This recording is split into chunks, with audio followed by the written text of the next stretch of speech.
Hello दोस्तों, आप सभी को गुलाब जामुन जैसी मीठी मीठी नमस्कार। और उसी के साथ आप लोगों का स्वागत है मार्केट के पैचअप जब ब्रेकअप शो में। सबसे पहले आप सभी को, आपके सभी परिवारजनों को बहुत बहुत दिवाली की शुभकामनाएं। और ये दिवाली आप लोगों की जिंदगी में खुशियां लाए। और उसी के साथ साथ अगर हम आज के दिन मार्केट की बात करते हैं तो आज के दिन हम डिस्कस करने वाले हैं। एक तो मार्केट को देखेंगे कि इस वीकली बेसिस पर क्या रहती है मार्केट, और उसी के साथ साथ तीन आईपीओ जिनकी कल के दिन होने वाली है लिस्टिंग, उन्हें भी चेकआउट करने की कोशिश करेंगे। अगर हम सबसे पहले आज के दिन की मार्केट को एक बार चेकआउट कर लेते हैं तो जैसे कि हमारी कल की वीडियो आई थी शॉर्ट एंड स्वीट कि वहां पर मैं आज के दिन कोई भी ट्रेड नहीं करूंगा, और वहां पे हमें आज के दिन कोई ट्रेड प्रॉपरली मिली भी नहीं थी। हमने सिर्फ बात करी थी कि आज के दिन जो भी पोजीशंस कह रही है मैं वहां पर उनकी प्रॉफिट बुकिंग करने की सोचूंगा, और वही मैंने किया। अब अगर हम बात करते हैं सबसे पहले आईपीओ की, तो यहाँ पर प्रोटीन ई गवर्नमेंट, आस्क ऑटोमोटिव और बाबा फूड प्रोसेसिंग एसएमई आईपीओ की हो सकती है लिस्टिंग। देखो, प्रोटीन ई गवर्नमेंट की को तो कल के दिन लिस्टिंग होने ही वाली है। हो सकता है वहां पर आस्क ऑटोमोटिव और बाबा फूड प्रोसेसिंग की भी हो जाए। तो वहां पर क्या रहने वाली है मेरी पर्सनल लिस्टिंग स्ट्रेटेजी।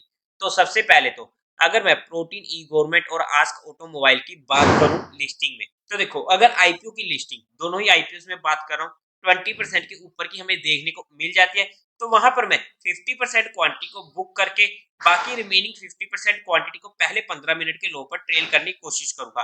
पर्सनली मुझे जहां पर कोई भी आईपीओ अलॉट नहीं हुआ है, बट अगर मेरे पास ये आईपीओ होते तो मेरी यहाँ पर यही लिस्टिंग स्ट्रेटेजी रहने वाली थी जो मैंने आप लोगों के साथ एजुकेशन पर्पस डिस्कस की है।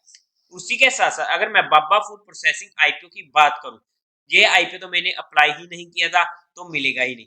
लेकिन अगर मेरे पास होता तो मेरी इसमें सिंपल सी लिस्टिंग स्ट्रेटेजी रहती जैसा कि हर एसएमई आईपीओ में रहती है कि जैसे ही एसएमई आईपीओ लिस्ट होते हैं वहां पर मैं उन्हें इमीडिएट एग्जिट करने की कोशिश करता हूँ। बिकॉज वहां पर जनरली हमें सर्किट देखने को मिल जाते हैं, और कौन सा सर्किट लगना है वो मार्केट को मालूम है। अपर सर्किट में दिक्कत नहीं होती है, लेकिन अगर लोअर सर्किट लग गया तो हमारा एग्जिट नहीं होएगा जब तक वो सर्किट खुलेगा नहीं। इसलिए बस सर्किट के चक्कर से बचने के लिए मैं वहां पर एसएमई आईपीओ में इमीडिएट बुक करने की कोशिश करता हूँ, बाकी सारे काम धंधे छोड़ के। और उसी के साथ साथ आप लोगों को म्यूचुअल फंड में या इंश्योरेंस सेगमेंट में कोई भी हेल्प की रिक्वायरमेंट हो, कुछ भी ओपन करवाना, तो आपको डिस्क्रिप्शन में मेरा नंबर मिल जाएगा, आप मुझसे कांटेक्ट कर सकते हैं। आपकी क्वारी को जल्दी से जल्दी सॉल्व कर दिया जाएगा। बाय द वे, दिवाली की टैक्टिकल स्ट्रेटेजी अपलोड हो चुकी है जो बूस्टर एसटीपी के ऊपर है, उसे चेकआउट करना मत भूलिएगा। और अगर आप लोगों को मेरी रिक्वायरमेंट है कि हम आपकी हेल्प करें तो आप मुझसे भी कांटेक्ट कर सकते हो। अब अगर हम बात करते हैं कल के दिन मार्केट की, अगर मैं इंट्राडे पर्सपेक्टिव बात करूं तो ना उससे पहले हम वीकली बेसिस पर बात करते हैं, क्योंकि वहां से हमें इंट्राडे का व्यू क्लियर हो जाएगा। देखो, हमने जैसे कि पहले भी बात करी थी कि आज के दिन जहां मर्जी मार्केट खुले, ये पूरा का पूरा दिवाली का सिनेरियो होगा, सेंटीमेंट्स होंगे।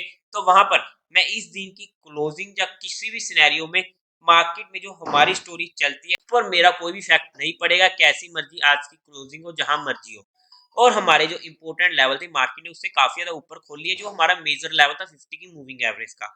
इनफैक्ट 90,500 फाइनल था, उसके ऊपर खुल चुकी है, जिसका मुझे कोई फर्क नहीं पड़ रहा आज की क्लोजिंग का। बट इंपॉर्टेंट होगा अब आगे, अगर मार्केट कल के दिन भी इसके ऊपर क्लोजिंग देती है तो वहां पर हमें मार्केट में आने वाले टाइम में एक स्ट्रेंथ देखने को मिलेगी शॉर्ट टर्म पर्सपेक्टिव। बट अगर मैं राउंड ऑफ में बात करूं तो 90,600 इमीडिएट एक रेजिस्टेंस के तौर पे काम करेगा। अगर मार्केट को रिवर्सल लेना है तो 90,550 से 600 की रेंज, ये रेंज हो जाती है जहां से इसको रिवर्सल लेना पड़ेगा। और रिवर्सल कितना हो सकता है, या तो मार्केट चाहे इस वीक इसी रेंज में टाइम पास कर दे, या फिर अगर इसे इमीडिएट ब्रेकडाउन देना है तो इमीडिएट भी ब्रेकडाउन दे दे। वो हमें मार्केट में कल और परसों की मार्केट देखने के बाद सिग्नल मिल जाएंगे। बट 100% श्योरिटी मार्केट में किसी भी साइड की नहीं होती है। अगर मार्केट जहां से निकलता है तो इसके सिग्नल हमें रिलायंस, एचडीएफसी बैंक जैसे स्टॉक से मिलेंगे, क्योंकि वो काफी ज्यादा वीक चल रहे हैं। अगर वो स्टॉक्स में हमें स्ट्रेंथ देखने को मिलती है और वहां पर हमें अच्छा मूव देखने को मिलता है तो मार्केट सीधा निकलेगी ऊपर की साइड। हालांकि इसकी पॉसिबिलिटी आज के टाइम पे काफी कम है एज कंपेयर टू दिस। हमारा मेन ध्यान रहेगा इन दोनों पॉसिबिलिटीज के ऊपर, या तो जहां पर टाइम पास करने की कोशिश करें या फिर इमीडिएट ब्रेक डाउन दे। और इस वीक में हमें क्लियर सिग्नल मिल जाएंगे। दिक्कत कब आएगी मार्केट में, जब मार्केट में जो इसका हाई बना था 19,175 के पास का, राउंड हो में आप 19,150 का बोल सकते हो, अगर इसको तोड़ के नीचे जाता है तब हमें मार्केट में थोड़ा सा कोशिश होना पड़ेगा। अब अगर हम इंट्राडे पर्सपेक्टिव बात करते हैं तो जैसा कि हमारी बात हुई है कि रेजिस्टेंस हमें 90,550 से 600 का मिलने वाला है। अगर मार्केट 90,500 का लेवल अंडरकट करती है तो वहां पर हमें नीचे की साइड की मूव मिल सकती है। 30 पॉइंट से ज्यादा के स्टॉप लॉस की रिक्वायरमेंट हमको नहीं है। अगर मैं इमीडिएट सपोर्ट की बात करूं तो एक बार हम ऑप्शन चेन डाटा को भी चेकआउट कर लेते हैं। तो हमारे पास 90,500 पर अच्छे कॉल सेलर होने वाले हैं जो हमारे लिए इमीडिएट एक रेजिस्टेंस बना हुआ है। बट इधर भी आज के दिन पुट सेलर्स आ चुके थे, तो हमारे लिए जो मेजर रेजिस्टेंस रहेगा 90,600 का रहेगा और मेजर सपोर्ट इमीडिएट हमें मिलने वाला है 90,400 का, जहां पर अच्छी खासी क्वांटिटी में पुट सेलर्स बैठे हैं। बट जैसी मार्केट की डायरेक्शन हमें क्लियर होती है आने वाले एक दो दिनों में या इस वीक में, तो वहां पर हमारा एक माइंडसेट क्लियर हो जाएगा। देखो, मार्केट को एट लास्ट में तो जाना ऊपर की साइड है, लेकिन वो बात इन्वेस्टिंग की आ जाती है जहां पर हमें टेंशन नहीं होती है।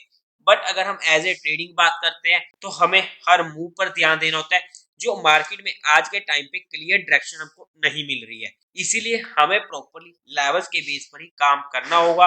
और वैसे भी अगर आप लोग हमसे पुराने जुड़े हुए तो हम सिर्फ लेवल्स के बेस पर ही काम करते हैं, लेकिन जितनी भी चीजें जहां पर डिस्कस हुई है वो सिर्फ एजुकेशन, लर्निंग और केस स्टडी पर्सपेक्टिव हुई है, जहां पर किसी भी तरीके की इन्वेस्टमेंट टिप या एडवाइस नहीं दी गई है। फिर भी आप लोगों को इन्वेस्टिंग या ट्रेडिंग करनी हो या आईपीओ में कोई भी एक्शन करना, तो एक बार अपने फाइनेंशियल एडवाइजर से कंसल्ट कर लीजिएगा। तो देवी और सज्जनों, उम्मीद है आप लोगों को ये वीडियो अच्छी लगी होगी। तो इस वीडियो को लाइक कीजिएगा, शेयर कीजिएगा और साथ ही साथ चैनल को सब्सक्राइब करें। हर हर महादेव।